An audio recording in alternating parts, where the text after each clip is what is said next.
आज हम रासायनिक अभिक्रियाओं के गणितीय लक्षण सर्वप्रथम हम शून्य कोटि की अभिक्रियाओं के बारे में अध्ययन करेंगे।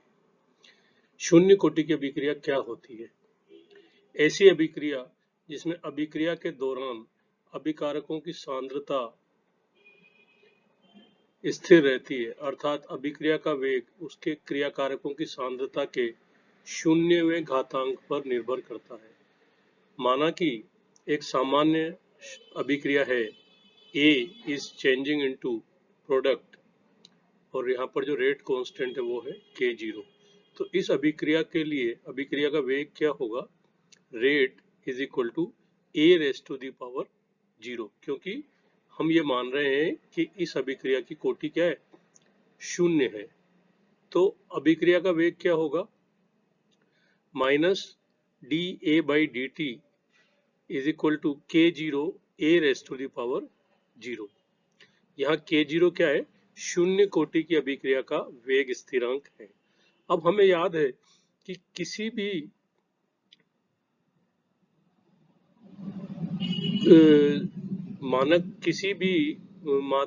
मात्रा जिसके ऊपर की शून्य घातांक हो उसका मान क्या हो जाएगा? 1। A raise to the power 0 will be equal to 1। अतः minus dA/dt will be equal to K0। अभिक्रिया के वेग को हम dx/dt भी लिखते हैं। dx/dt will be equal to K0। यहाँ पर dx क्या है? सांद्रता में परिवर्तन है। कितने समय में? dt समय में। तो यह जो समीकरण है वह शून्य कोटि की अभिक्रिया के लिए डिफरेंशियल रेट इक्वेशन कहलाती है, अर्थात dx/dt is equal to K0 यह शून्य कोटि की अभिक्रिया के लिए अवकलन समीकरण है और इसमें सांद्रता का कोई पद नहीं है। अतः यह बता रही है कि यह अभिक्रिया का वेग अभिकारक की सांद्रता पर निर्भर नहीं करता। अब इस समीकरण को हम निम्न प्रकार से भी लिख सकते हैं, dx is equal to K0 dt। इस समीकरण का समाकलन अर्थात इंटीग्रेशन करने पर integration of dx is equal to integration of K0 dt। dx का इंटीग्रेशन हो गया x, K0 को हो गया K0 t प्लस c। यहाँ पर c क्या है? समाकलन स्थिरांक है। अब हम इसमें प्रारंभिक शर्त लगाएंगे कि जब t बराबर 0 है तो x बराबर भी 0 होगा, मतलब सांद्रता में परिवर्तन क्या होगा? शून्य होगा। प्रारंभ में तो जो सांद्रता थी वो पूरी रहेगी। तो अब t बराबर 0 और x बराबर 0 उक्त समीकरण में रखने पर क्या होगा कि K0 भी यहाँ 0 हो जाएगा। K0 इंटू 0 प्लस c, अर्थात जो समाकलन स्थिरांक है c उसका मान क्या आ गया? शून्य आ गया। अब समाकलन स्थिरांक का मान शून्य रखने पर क्या हो जाएगा? x is equal to K0 t और K0 which be equal to x upon t। यह जो है शून्य कोटि की समीकरण के लिए समाकलित वेग समीकरण कहलाती है। इस समीकरण से यह भी पता लगता है कि x is directly proportional to, इस समीकरण से यह भी पता लगता है कि x is directly proportional to t, अर्थात समय के साथ साथ उत्पाद की सांद्रता बढ़ती जाती है।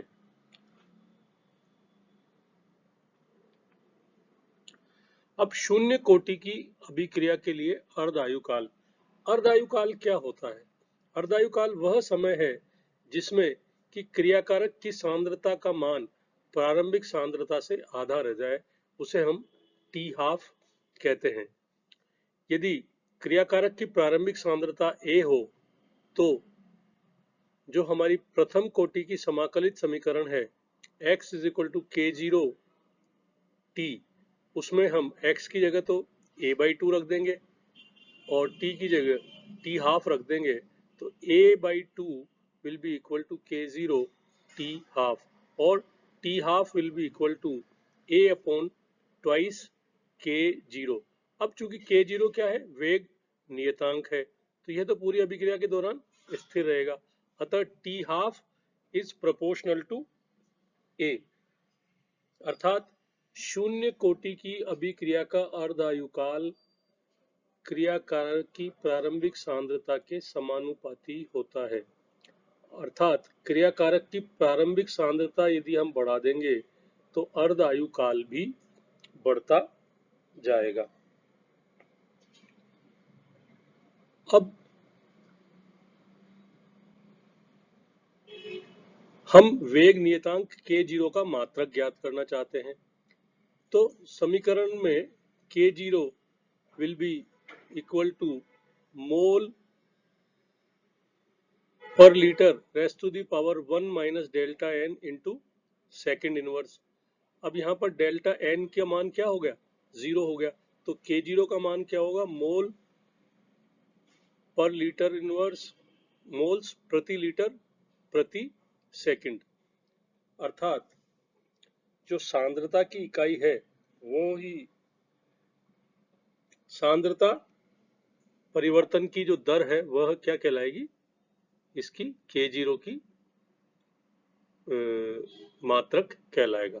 k0 is equal to concentration inverse into time inverse. अब शून्य कोटि की अभिक्रिया के कुछ उदाहरण हैं, जैसे कि हाइड्रोजन प्लस क्लोरीन प्रकाश की उपस्थिति में यह अभिक्रिया जो है HCl फॉर्म करती है। स्थिर दाब पर सूर्य के प्रकाश में हाइड्रोजन व क्लोरीन के संयोग से हाइड्रोजन क्लोराइड का निर्माण जो है वह शून्य कोटि की अभिक्रिया का उदाहरण है।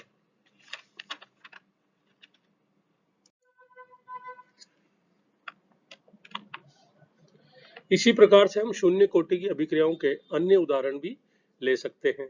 अब एक गणितीय प्रश्न है, एक शून्य कोटि की अभिक्रिया को 40% पूर्ण होने में 120 सेकंड लगते हैं, तो 200 सेकंड बाद अभिकारक की कितनी मात्रा बचेगी। हमें याद है कि शून्य कोटि का वेग समीकरण क्या है, x is equal to k0t। माना कि प्रारंभिक सांद्रता a है, तो 120 सेकंड में जो x हो जाएगा वो क्या हो जाएगा, 0.4 a। अब हम यहाँ पर मान रख देंगे k0 is equal to 0.4 a upon 120। इसको हम एक समीकरण का रूप दे सकते हैं, माना कि ये समीकरण फर्स्ट है। अब हमसे क्या पूछा जा रहा है कि 200 सेकंड बाद अभिकारक की कितनी मात्रा बचेगी। तो हम k0 तो वेग नियतांक है, अब x डैश यानी कि जो अभिकारक की जो मात्रा बची है वो हमें ज्ञात करनी है, और t क्या है, 200 है। अब इन दोनों समीकरणों की हम तुलना कर लेंगे। x dash upon 200 is equal to 0.4 a upon 120। तो x a का मान जो क्या हो जाएगा वो 2/3, x डैश का मान क्या हो जाएगा 2/3 a। अब अभिकारक की प्रारंभिक सांद्रता क्या थी, a थी। अब a में से 2/3 a घट गई, तो अर्थात यानी कि 1/3 a ही बचा ना। हमें क्या निकालना था, कितनी मात्रा बचेगी, अर्थात 1/3 a, अर्थात 33.33% of the original concentration of the reactant will be remained after 200 second. ये आपका आंसर हो गया। एक और गणितीय प्रश्न है, एक अभिक्रिया 100 मिनट में 50% पूर्ण होती है। यदि अभिक्रिया शून्य कोटि की होगी तो 200 मिनट बाद क्रियाकारक की कितनी मात्रा बचेगी। अब शून्य कोटि की अभिक्रिया के लिए हमें मालूम है कि k0 बराबर x/t, प्रारंभिक सांद्रता